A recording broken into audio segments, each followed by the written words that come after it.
Hey everybody, St. Paul Peterson here, and welcome to another episode of Music on the Run. It's absolutely beautiful here in Minneapolis now, and I'm standing outside of my childhood home. There's a good reason for that. My next guest, not only is he an incredible studio musician and first call keyboard player to go on tours all over the world with all the biggest artists, he happens to be my brother, and we grew up here. Ricky Peterson is my guest on Music on the Run, and that's next. Before we get going here today, I'd be remiss if I didn't chat a little about what is going on in the world today. Crazy times for all of us. And I want to give a shout out to the people on the front line, of course, our doctors, nurses, healthcare people, but also the people at the grocery store, the hardware store, at the restaurants, the delivery people. And I want to give special love to the people in the hospitality business, musicians, event planners. It's been such an unprecedented time in our history and such a brutal time for self-employed people especially. Anyway, my love goes out to you. I know we'll make it through this.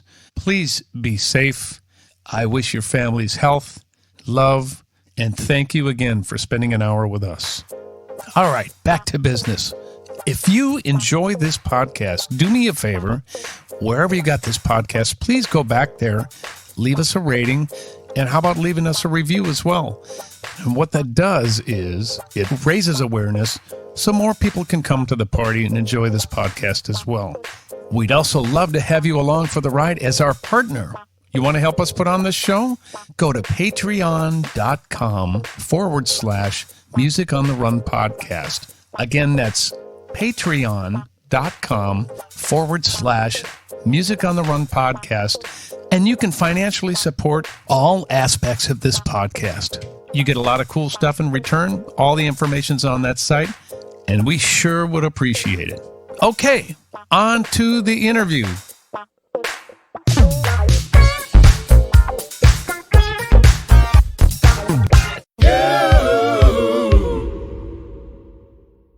Hey everybody, St. Paul here, and welcome to another episode of Music on the Run.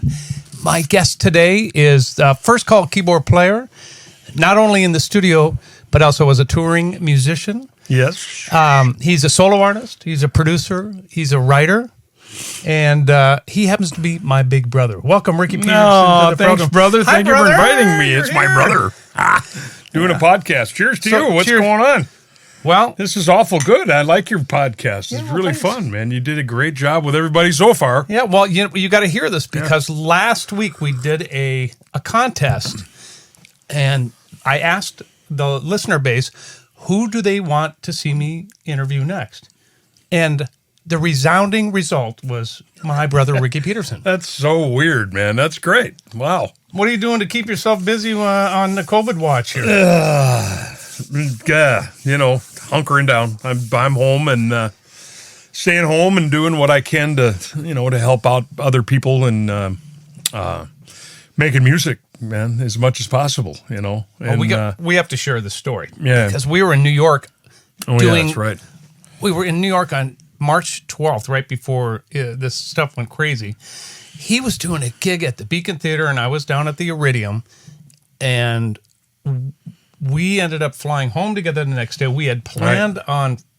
I believe it was the 12th, March 12th. Is that what it was? March 12th we were there. That was right when it started, and then we flew home on the 13th. Right. I remember having to, just to cover our butts in case they were going to shut down flights. We didn't know we what wanted was to get going on. out right away. We rented a car in case to drive back to Minneapolis from New York, but we didn't end up having to do that. So after that, New York absolutely shut down. And I know that you and I kind of were concerned about that, and so we kind of quarantined for a couple of weeks. First of all, we both did different gigs on the same night. Paul played at the Iridium and with the Minneapolis Funk All-Stars, St. Paul and the Minneapolis Funk All-Stars, and I played with the New York Rocks. No, Love Rocks New York, it was called. Eat that mic a little bit more, brother. I'm not getting a good level on you. Okay. Anyways, Love Rocks New York, which is a thank you. I'm the only crew member here today, so I'm running cameras, 1, 2, 3, and I got Pro Tools running in the background. I got my good side on that side. Just so thank you very much. But we want to make sure that we can hear you. So yeah, that's I didn't want to go through an hour and it not be working. So right on. What were you saying? I was saying nothing. Why don't we? I'm sure it was boring. We were in New York together. We played at 2 different places in the same night, and Paul played the Iridium, right, with the St. Paul and the Minneapolis All Stars, yep, Funk All Stars, right, and I played Love Rocks New York at the Beacon Theater, right, and there's so many people were around at that time, and you never know, a few people got ill. Hopefully they didn't get the COVID, but right. But we all kind of survived that and dodged some bullets. So that was pretty amazing to come home and not be sick with anything, man. Because it really hit the fan hard, man. New York was or still is at this point. It's like the thing, epicenter. Man. Yeah. So, anyways, I'm glad to be here with you, and this is fun, man. So I get my brother. I find my first family member. I get on the show. Final. We will get the rest of the family members on here. I think we should do a whole family thing. Yeah, exactly right. It'd be great. But since you were requested, that's awfully cool. We want to talk to you a little bit about your career, and we want to talk to you about what you just got done doing. Why don't we start there? You just spent 2 years. I did with Fleetwood Mac. I did. How did that all transpire? Well, Fleetwood Mac, they have by some. By the way, I'm sporting. Yes, you are. Thank you for that. Sporting by the gear way. that he gave me. They've had some drama in their history, and in this particular case, they hired a couple of brand new main members as Mike Campbell on guitar and Neil Finn from Crowded House for lead singing, and in the interim, they hired me because I've been playing with Stevie Nicks for the last 13 years. Wow, that's right. And so it just happened that it all kind of coincided together when they were rehearsing and auditioning, I guess. They're auditioning people, and I was there when they were auditioning people. We were all in Hawaii. I'm sorry about that. But. So you were auditioning people in the worst possible Yeah. Anyways, we were there, and I was there, and I happened to be on vacation, so they asked me to come and help, and all the puzzle pieces came together, and I was able to go and be the keyboard player for Fleetwood Mac, man, along with, of course, Christine McVie. Of course. Yeah. So how does that work out? Does she tell you what to play, or is it kind of... How does that all translate? You know what? I sit and listen to what she's playing, first of all. I think that's the biggest thing because she is the keyboard player. She's the main keyboard player that's done all the records and done everything. And what you do is you support her. I'm supporting her, and I'm in the background doing what I do, and is whatever she doesn't want to do, I'll do. It's just it's really fun, man. I had a ball doing it because it was just and we love each other. Everybody in that band had so much love for each other. It was unbelievable. Wow. There was no animosity towards anybody. So everybody was just like, and everybody played their butts off, man. It was unbelievable. We had such a great band, or we have such a great band. But obviously, it's not happening right now. But hopefully, it'll happen again soon. So every tour is shut down. Everything is shut down. There's talk of maybe doing a few Stevie gigs at the end of the year coming up. I'm not sure. Fingers crossed. Please. Right. And of course, there's other things happening. Studio stuff is happening all the time.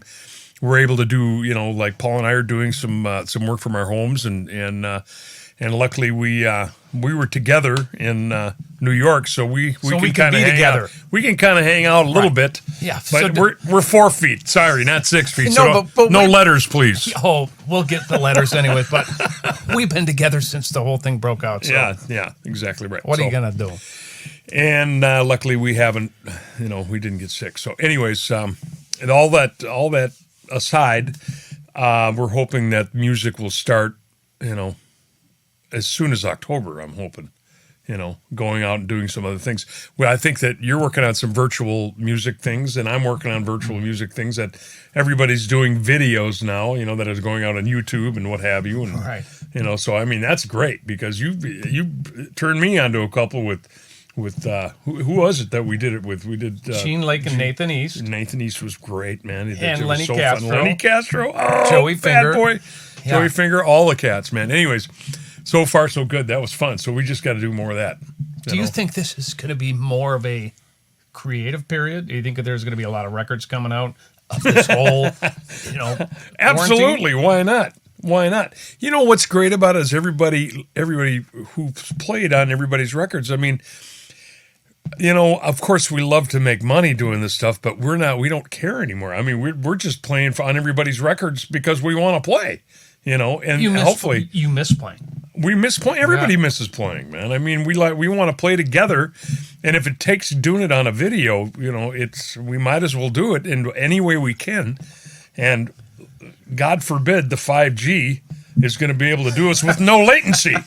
Wouldn't that be nice? Oh my God! You know what I found is really cool about this is that I hate 5G. I hate even the concept of it. But anyways, we aren't going to go there. This is not that kind of podcast. Yeah, anyways, being able to reach out to use it for that, it'd be great. To what? For the speed of course, being able to do music at the same time. It's true. Yeah. It's great to be able to reach out to folks that maybe we haven't played with in the past to engage in these cool little musical things that we've been producing. And was able to do that with Nathan East and those guys. Cool. And that was so much fun. Well, you were at the NAMM show when you did all that stuff at the EV booth, correct? That's true. That was unbelievable. But it's so fun to be able to be creative during this time. And here we are sitting in the studio that you've had for 20 years, 30 years, something like that. Yeah. It's downtown.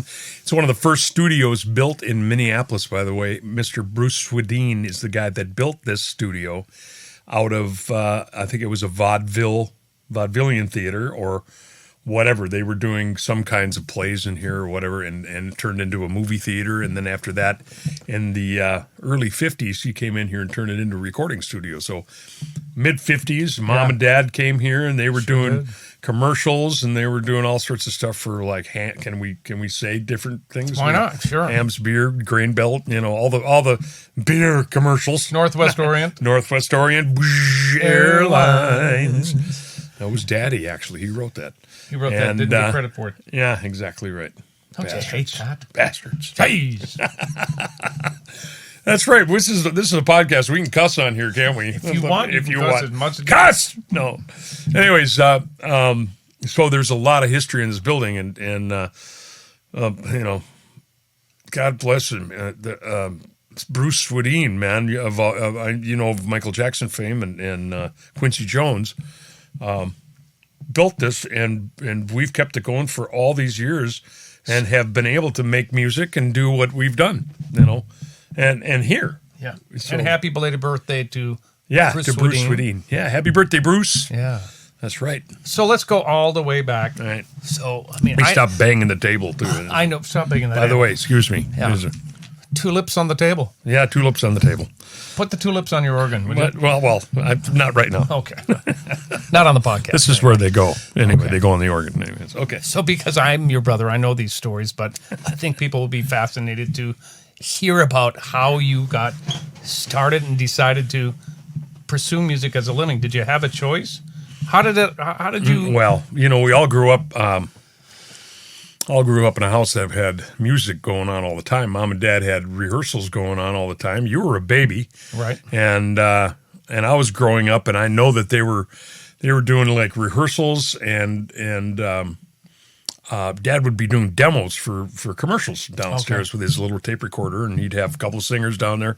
He'd be on the piano, and they would be doing demos for these things. And so I was always interested in watching that happen because I like the little intricacies of recording and seeing, all that cool shit that was going on. Yeah. So it was like it was inevitable that I would get into that scene. But besides music, just having pianos and organs all over the house, we were able to go down and tinker with them, So you go down there and you're hearing by ear. I'm playing things, with one finger and going downstairs on the piano. I'll never forget Mom downstairs asking me from the laundry room when we had the piano that was in the window that faces out by the, the backyard. Yep. And I was playing with two fingers playing. It was Help by the Beatles. Really? Yeah, I think I'm 60. What year was that? 64, 5 maybe? Or was it later than that? Can't remember. Anyways, And I think it was 6 or 7. I was boom, ding, ding, ding, ding, ding, ding, ding, boom, ding, ding, ding, ding, boom, ding, ding, ding, ding, ding, ding, ding, ding, ding, ding. I'd bite my fingers because I'd mess it up. And my mom said, self-punishment. Yeah, exactly. I'd be mad. You're so mad at myself. I'd be, no. True. So she yells from the laundry room and goes, honey, do you want to play piano? And I said, yeah. And she said, do you want to take lessons? And I said, sure. Oh. Yeah. Yeah, there was, and the rest is history. Where did you take lessons? So we went to, we were in Catholic school for 8 years, and I wasn't quite there yet, but as soon as I got in there, we took lessons from the school next door, which is Holy Angels, from the nuns. And the nuns taught us piano. They were great teachers, though, I have to say. A lot of them taught, the ones that taught me theory were wonderful. They taught me so much, and it was very interesting to me to listen to theory and learn and play by ear and be able to learn how to read music. And my main teacher, who was I won't mention her name, but she was a really good teacher, but she was very, very Catholic. Strict? Very strict. She get the ruler out? No rulers, but she would get mad at me because I would be playing, and I didn't really practice the lesson, and I was kind of I was a Heffwolf, I'm saying? She was, yes. And I would get to the lesson and not really know it, and she would get so frustrated. She would get me off the chair and sit down and play it, and it's like this. And I went, oh. You'd memorize it. Memorize it when she was playing it. So I got by with that one. Is that my nose doing that? You skated through that one, didn't you? Well, okay, a little bit. 8 years of classical piano training, and it was to no avail.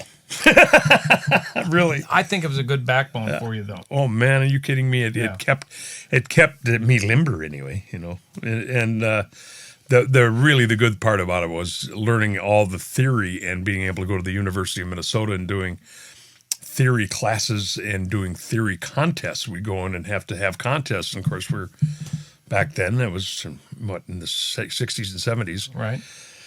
They would sit you down and they would make you.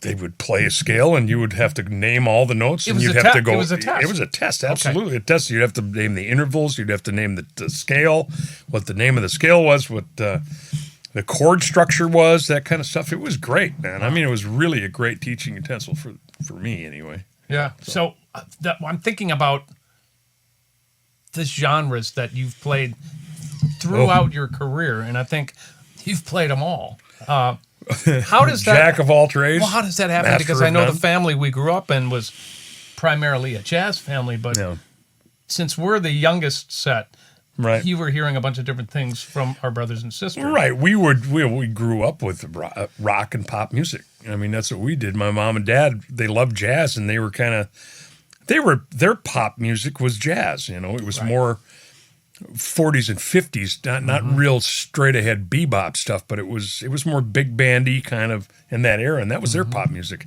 We grew up with Raindrops Keep Falling on My Head, Well, I did anyway. I'm trying to think of his name. B.J. Thomas. B.J. Thomas, man. Absolutely. Why do I know that? I don't know, because we liked to sing it. I did. Yeah, we liked to sing it. He sang so good. He's soulful, man. He really is soulful good. I dug him. Anyways, that kind of stuff. We grew up with that, and the Monkees and the Beatles, and loved all that music, and helped us learn how to write some pretty cool stuff. I mean, with the two combo of the two, the jazz, and then they got into rock and roll, and there was Emerson, Lake and Palmer, all the keyboard guys that loved playing organs. So I'd be listening to all the guys who had organ people. When does Todd run? Organ people. Organ players. Organ people? You're one of them, by the way. Yeah. Am I? You're an organ I'm an organ person. Organ people. I have organs. So when does Todd Rundgren enter the picture? Well, he was, he did a long, in the 70s. He was there in the 70s. He was the piano player, but he was the songwriter. You loved him. Oh, God, yeah. I loved him. I grew up with him. Right. Soulful boy from Philadelphia, him. And, of course, then finding out later, Daryl Hall and John Oates. He had produced Daryl Hall and John Oates' first record. Right. And, of course, Daryl sounded just like him, I thought, kind of. Right. But they kind of grew up in that same era, that blue-eyed soul thing. So I love that. And of course, I love Stevie Wonder. And then you listen to all this totally I mean, eclectically different stuff, man. Yeah. I mean, I would listen to crazy stuff. I'd go from Led Zeppelin to Emerson, Lake and Palmer to Coltrane. It's like, what? Yeah. It's I don't know. It's like, that's why I'm a mess. No, that's why you know all these things and can say yes to all these gigs. Well, thank you. Yeah, It's I'm true. very, very blessed, man, to be able to do what we're doing and go out and play different kind of music, different genres, and mentioning like David Sanborn and George Benson and people like that who I love playing music with because Right. they, what they've taught me and being able to say that I'd actually played with them and maybe even produced them, It's which unbelievable. is a pretty cool thing. Yeah. Talk a little bit about Rocking Horse. Rocking Horse was the first big rock band that I was in. There was the first rock band that we had when I was in mid-high school, probably 10th, 11th, and 12th grade. Yeah, that would be high school. Yep. And it was a great band with bombs and smoke and all sorts of stuff, man. Really? But we were doing all the Yes, ELP. We were doing Yours Is No Disgrace. You guys remember that song? That was, I don't know if you would know that. I don't know that That's one, a great big, I think it was a whole side of a record, man, that Yes did. That was great. Huh. What do we call those? That would be a musical term. Come on. We can pull it out of our butt.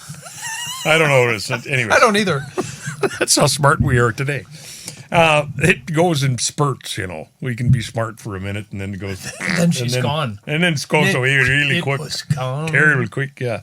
Anyways, that's what we played in that band, and we had the best time. Of course, we were growing up. We were teenagers, bad boys. We'd be running around, and we had our own bus. And, of course, I had to drive it. Did you? Well, yes. All right. Not good. Oh, Not boy. good. But I drove it really well. That's what made me such a professional, brother. I was. Is that right? Yes, absolutely.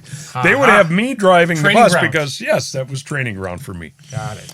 And we would play, it's just a 5-state area. We would do gigs. And that was really a good learning experience for me to find out really what was going on as far as like. And this is when I borrowed Mom's organ. She had an M3, a Hammond M3, which is a little spinet. Funky ass organ. Oh, yeah. And I would take that. I mean, in the beginning, I would take it without her knowing. Sorry, I thought, Oh, yeah. well, but she'd be gigging. So I'd leave for the day, and I don't know if she'd even come home and walk by it and go upstairs and not even notice that it was gone. I don't know. But anyways, She knew. Of course she did. And for that matter, a great story about Mom in that era was when we first got a synthesizer. Our family got a synthesizer. I told her You about got it. I got her Because to you buy loved it. us. I loved it so much, and I told her, Mom, this is such a great instrument that What is it? What it was what a mini it? Moog. Okay. It was a mini Moog. Yeah. It was in the serial number was 2000 at the time. That was, Wow. that was like one of the first ones made, the first one in Minneapolis anyway, that anybody owned. And my mom bought it. Thank you, Mom. Thank you, Mom. Thank you, Mom. And I was sat there and I've learned that thing, man, and we had the best time with it anyways. So needless to say, that was all the Emerson, Lake and Palmer and the Yes and the, all the different rock bands that had keyboard players in it that had played synthesizers and that stuff. So that was Rocking Horse, and then it just moved on. You started playing organ at that early age. So you've I been did. playing I organ loved your, it. Yeah. Your entire I life. just loved it, man. But it was rock organ because Yeah.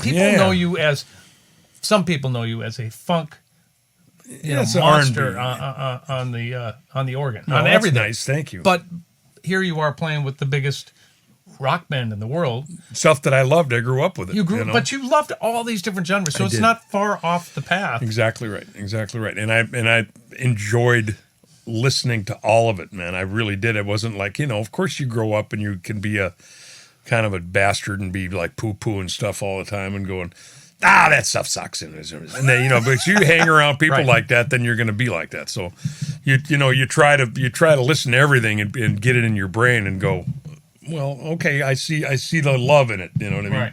So, and it takes a lifetime to get to that point where you can actually sit and listen to everything, find the love. You know what I mean? Right. No, it's true.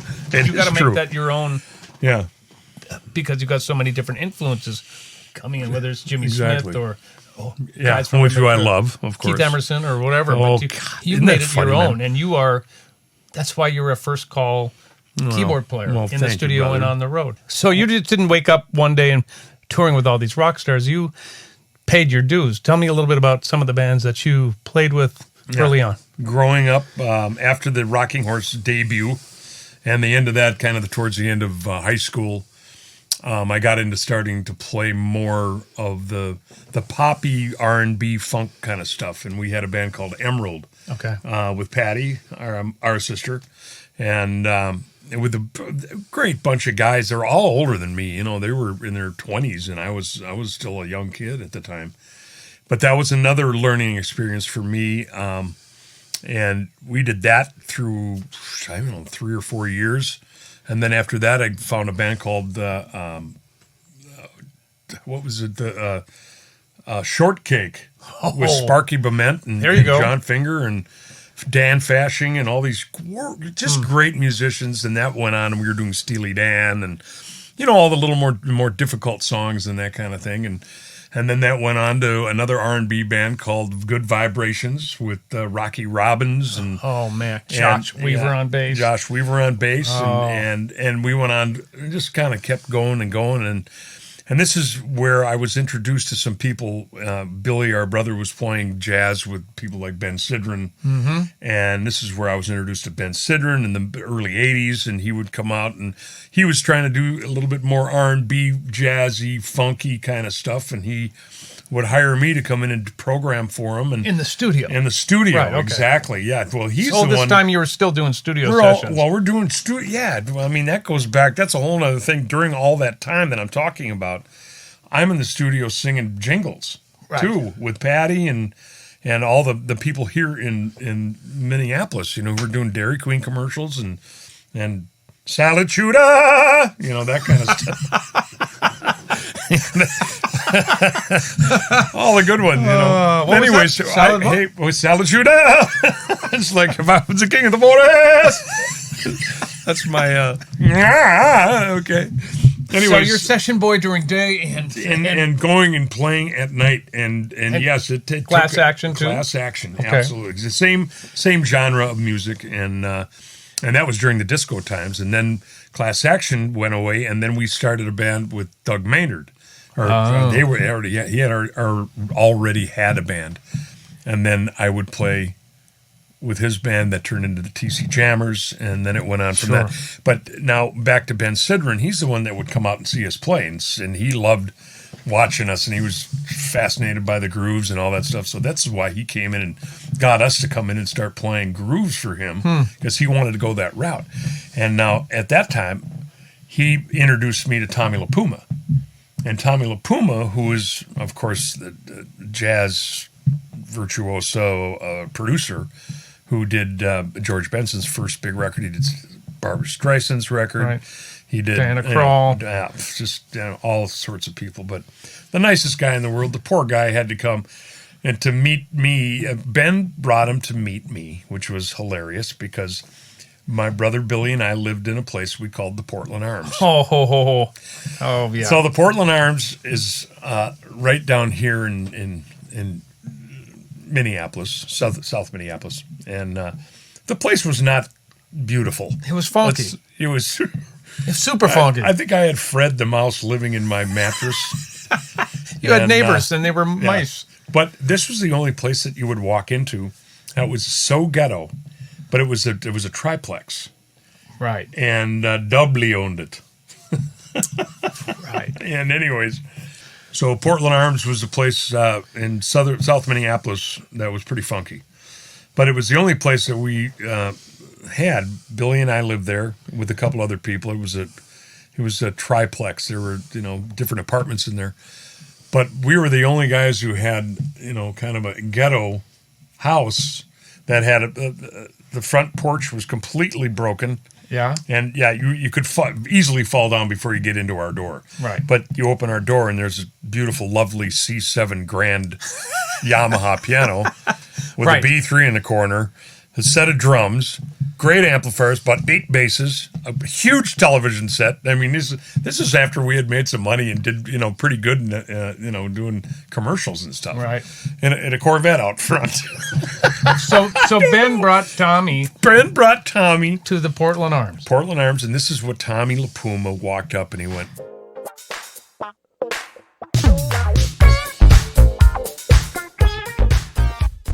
We're going to break away for a second here so I can tell you about a couple really important items. Number one, we have a brand new highlights page on YouTube. We want you to check it out. It's especially made by our intern, Jake Miller, for people who don't have quite enough time to sit through the entire video podcast. It's a great way to catch up on some great tidbits of information from all of our guests.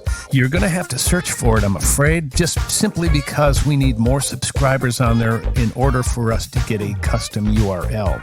But it's Music on the Run Highlights. You know what else is on there, you guys? A brand new feature that we've been doing strictly on Fridays. It's called Funk Friday. Got to have a little funk for your weekend. We feature great musicians, some former guests, some future guests, and it's a little 1 to 2 minute vignette of us jamming and funking out. And it's a great way to kick off your weekend. It's called Funk Fridays, every Friday. Check it out. It's on the Music on the Run highlights reel, and of course, you'll find it on Facebook and Instagram as well. All right, let's get back to the interview. What Tommy LiPuma walked up and he went, "What the hell are you bringing me to, man?" He said, "Ben, what is this?" He said, "This is where the guys live." And here he opens that front.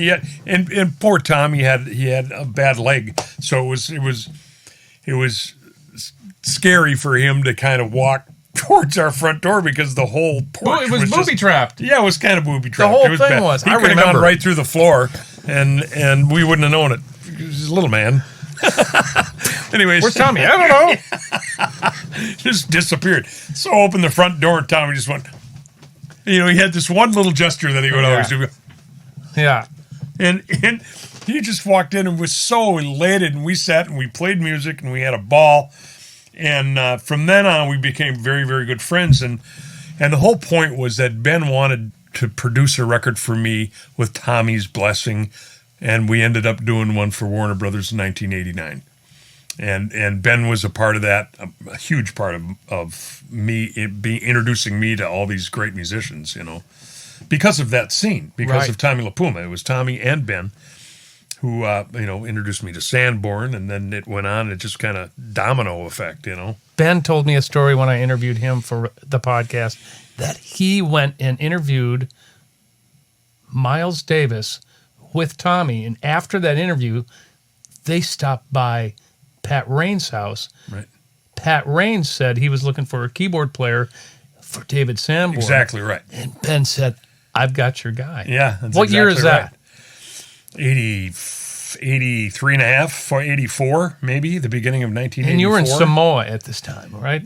I think it was Samoa. Okay. Yes, very good. You got the call from New York. Was it Samoa or was it TC Jammers? I can't remember. I think Samoa, because Samoa. I was subbing for you and coming in. I was probably playing in Samoa at that time when I was in high school with you. I thought it was anyways, doesn't matter. Samoa probably was, because that was over at Felty's. Yep. Yes. And what was going to be your question, so I can go on from there? So that was 83 and a half. Yeah, 84. And you got the call. Did you have to audition? I did. For Sidran? I'm sorry, for Sanborn? Sanborn called me after that, and he said, "Can you put a band together for me?" And it kind of was my audition anyway. And he wanted me to put a band together, and I put a band together in Minnesota and made a demo tape of one of his songs. And we did it at Metro Studios, and it was Gordon, me, Billy. I had Billy on bass, and then I think I had Billy, our brother. Yeah, Billy, our brother. And did you play bass on it too? I think so. I can't remember. I think you might have done a pass on it. Okay. Anyways, and I think Kenny Holman was playing saxophone, playing alto. And we was that one? Run for Cover? Is that what that was? I think so. Yeah. Anyways, we did that song and sent it to him, and of course, he loved what I was doing, so that was kind of my audition for that scene. Right. And he brought me out to New York and he said, okay, well, thanks for doing that. Right. He did. He thought it was great, and everybody played their butt off. They could have done that gig in a heartbeat, and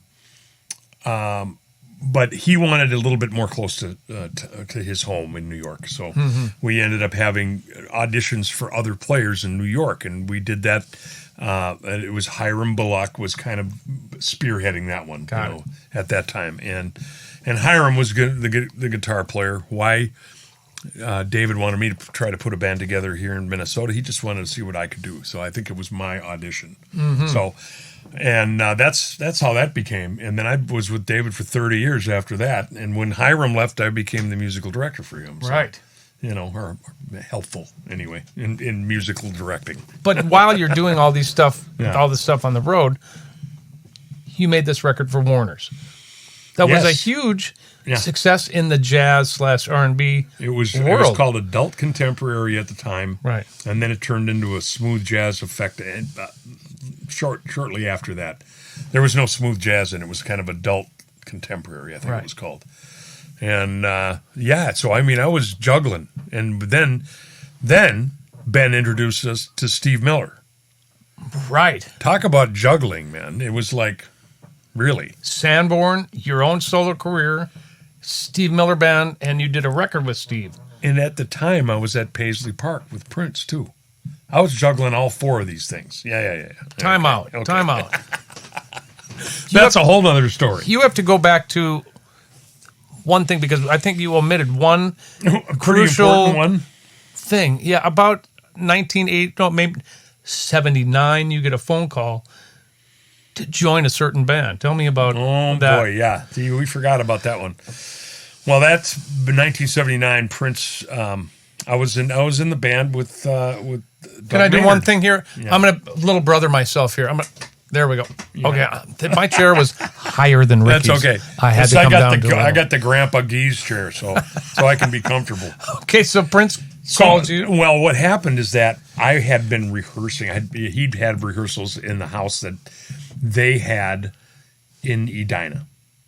And he also had a little rehearsal hall that was called Dell's Tire Mart. Okay. And that was on Seven Corners in St. Paul and the kind of the border of St. Paul and Minneapolis. Anyways, I would go with Jimmy Bowman over to the house in Edina and jam with Prince. And he knew him. He was hanging with these guys at this time. And Jimmy and I were friends for years since we were kids. And so I'd be in the basement and we'd be playing. We had a ball. We had fun. Prince never really thought anything of it, but he really had fun. I got smiles from him when I was playing with him and was jamming. I'd go in there and jam with him, and that was the size of it. Not thinking anything about it. We were probably trying to look for some other extracurricular things to do, and of course that household never had it. But anyways, we would go down there and have fun, have a few beers, and play. And one day, this is after about 2 or 3 times, they brought me upstairs. He and Owen Husney was his manager at the time, right? And those guys brought me into the living room, and they asked me if I'd be interested in playing with the band, which would be the Revolution, I would think, at that time. Yeah. Or beginning of it anyway. Right, the beginnings of it. I don't think he actually called it anything. No, he didn't really have it, but I think it was the beginnings of Revolution. Absolutely right. Anyways, and I had to walk away and think about it. I wasn't, I'd love to do that. And this is right when Prince was putting out For You. This is after he had recorded that. 79, right? I think Sound 80. 1979. He did it all at Sound 80, where we did all our commercials. And I remember him being across the hall when we were singing "In the Land of Dairy Queen." He's in there going, playing everything, playing all these, doing everything. But anyways, so I thought about it. I was playing with that other band, and I loved doing that. And I was about to go play with Good Vibrations, I think, again, or something. Was it that time? I can't remember. It's so long ago. Was playing with. Anyways, I turned him down. That was the bottom line. I said, nah, I don't want to do it, because I knew what it entailed. I knew that I had to sit and play exactly what he wanted and have to do dance steps and do all sorts of stuff. I knew that was what it would involve. I would have loved to seen that. It would have never happened. Oh, man. come on. I would have loved that. Not gonna do it, brother. Come on. You could do it way much better, way better than I could. Put on the fishnets. Not a coordinated man. Put on when the it comes to fishnets. that. Yeah, put on the fishnet stockings and a mask. I would have given so much money to see that, big brother. It's just terrible. Anyways, that was that one. That turned down. But you Dave. fast forward 10, 15 years. Yeah, 10, 15 years. He and I always, right after Purple Rain came out, I'd go see him, and I would be, he would say, of course, let Ricky in. He'd be, he's part of the deal. So I'd go, and I'll never forget, I went to Chicago and saw him do the first Purple Rain. We went over to the old Met Center and watched him rehearse Purple Rain. Yep. I thought it was the coolest thing that I ever saw in my life. Because he had the props, where he would pop up on one side, right. and 2 seconds later he's on the other side. And people were like, it was wonderful. Anyway, but he enjoyed my company when I was there. He eventually invited me to come to Paisley Park and do some stuff over there. And we ended up, after I went there, because Tom Tucker, our friend. I mean, there's a lot of history here that we could go on. There's 8,000 different stories that could go on. But Tom and I ended up working together as a team, recording other people, and we would go in to Paisley Park because it was the only great studio in town. You rented Paisley Park. We would go in and rent, and then we ended up, I think Tom actually helped build and get all the equipment for these guys because he was very into that, and he had just moved to the Twin Cities, I think. Probably not just, but this is something that he could do. He could run the studio part of it. And he did that, and of course, we were best friends, and I was working on a lot of stuff, so I would eventually just came in there, and I knew everybody in the building. Right. And they just open-armed me and said, come on up. We have a room upstairs for you, man. So I had a room at Paisley Park from 1990 through 98 or something like that, right? Something like that. Yeah. I can't remember the real dates, you guys, but something like that. I think you were out of there. I say we because I've moved in with you. He said, little brother, why don't you come and hang out with me? Yeah. So that's how I went back in to Paisley, was because of his relationship with Prince. But you were, long story short, he made you a staff producer at Paisley Park, did he not? He did. He threw me a couple of bones, man, is what he did, because I was in there with David Z for years. David Z is another person that I hung out with for many, many years and did a lot of great music with. And that, of course, is Bobby Z's brother, who was the drummer with The Revolution. Right. And so David and I did a lot of productions together, including The Jets. That was Fine Young Cannibals. Fine Young Cannibals. And we did Colin Young, a bunch of different cool things. And he knew that I was in there, and I was working every other studio and doing that, and then juggling, playing with you, playing with Sanborn, and then playing Steve with Miller Band. Miller Band. Yeah. And my career and going to Japan with Ben and doing that stuff, and Sadao Watanabe. And anyways, it was a wonderful time for me. Hectic as hell, is obviously. You were busy. You were working. It was great, and what a wonderful experience for me to be able to do that and then share it with Paul. Paul came in, and this is after Paul had his little maybe a spat, as we would call it. Go listen to episode 1 if you want to know what he's talking about. Yeah, the family and Prince, and Paul had his own career at the time, but I wasn't very welcome in the Paisley Park, so I kind of snuck him in a few times just to play on some of the tracks that I was doing for Prince. He sure did. So I was producing. When I said he threw me a bone, he would throw me a bone. Like the first bone he threw was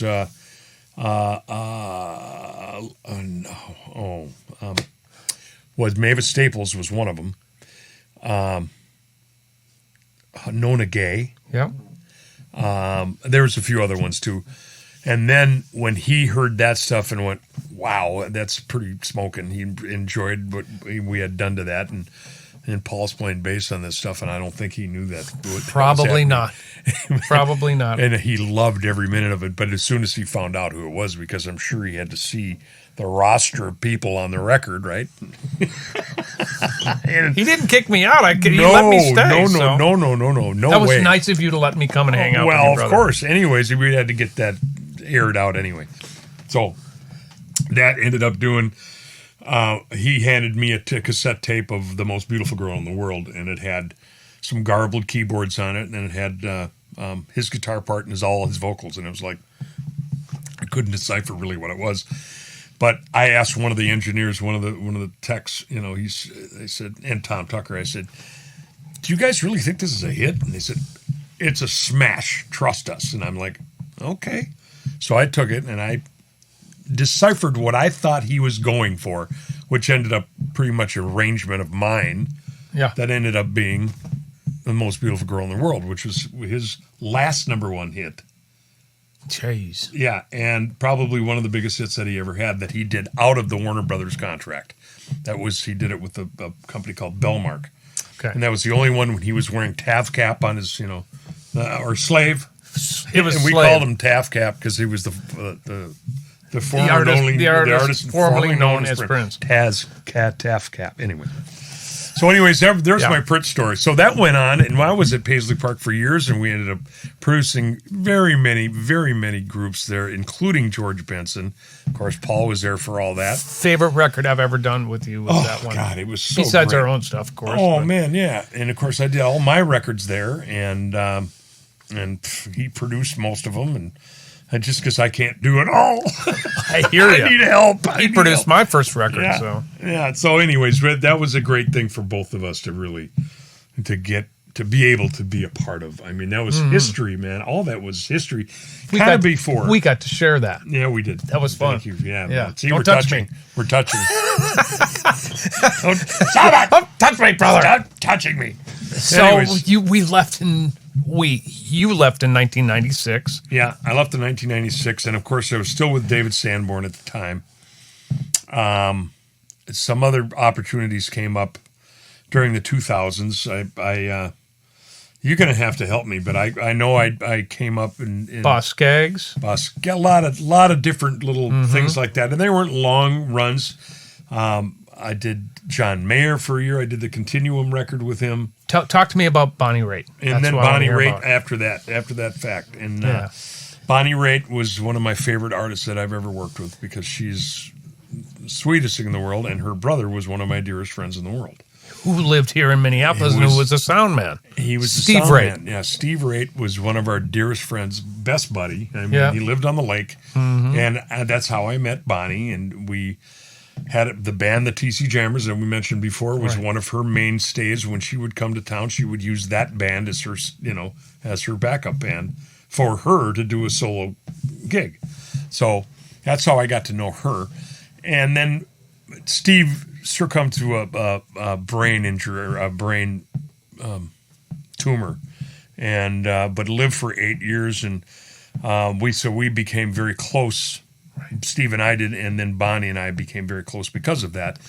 And so I ended up kind of helping her along and trying to be as helpful as I could and playing in her band. Well, thank you very much, Bonnie. The year Steve passed, you played with Bonnie and kind of held her up. I kind of held her up. As much as I could. Everybody was holding her up, but I played with her before that, though. I mean, I was in the band before that all happened. I can't keep it all straight. I remember he was there when he kind of went down, and I was still rehearsing. I was rehearsing with her, and I remember, so I was with her for about 3 years before he passed. Anyways, that was a wonderful experience for me because she's one of my favorite singers on the planet, and songwriters, and just overall person in general, just wonderful. And then it goes on to Stevie Nicks, who was another. Tell me how you got that gig. After I was done with John Mayer, I was with our friend Lenny Castro, and Lenny Castro had done a few cameo appearances with John, and I was in the band for that year after we had done the record with Steve Jordan and Pino Palladino and a few other wonderful musicians. We went on tour for that whole year of that record, a year and a half or something like that. And after that year and a half was done, I had left and gone and said, well, I asked Lanny, I said, what are you going to do? Because he knew we were kind of going to be done with that scene. John kind of goes through bands like he goes through underwear. Hairstyles. Yeah, hairstyles.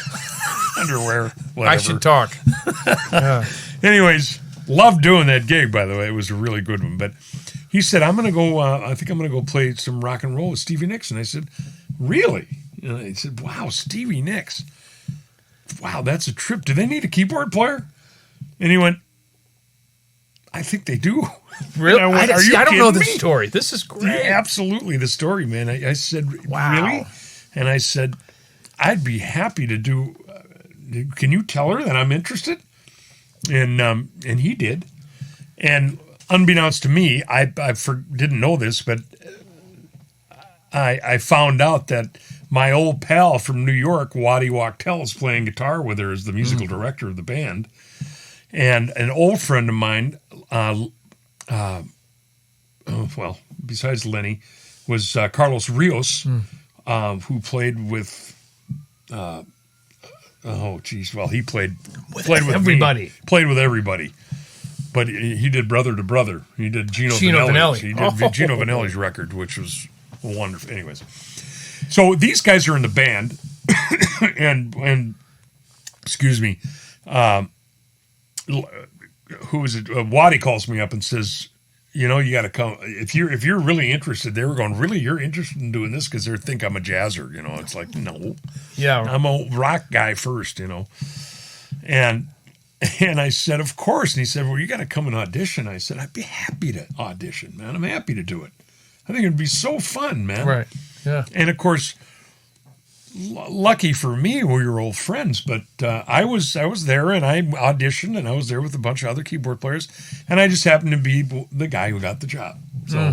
So we became a one big happy family. Been there for 13 years, and of course off and on with Sanborn during this time also. Right. And different bands and different things with you, doing a lot of stuff with you and the Peterson brothers, and doing other records, and so it's all been just a blessing, man. And I'm just happy that we're doing this together. I think I'm going to cough. But go ahead. I'm going to cough because I choked on this. Did you? A little bit. Don't choke on the water. Anyways, no. Choke on the water. Thank you. Oh, no, I'm coughing in this face. Right. Carvid. What do they call it? I don't know. COVID. COVID carver. So you're a road dog. You've been on the road. I have 100% of your life. Since this is Music on the Run. Yes, it is Music on the Run. And we talk a little bit about... We're talking a lot is what we're doing.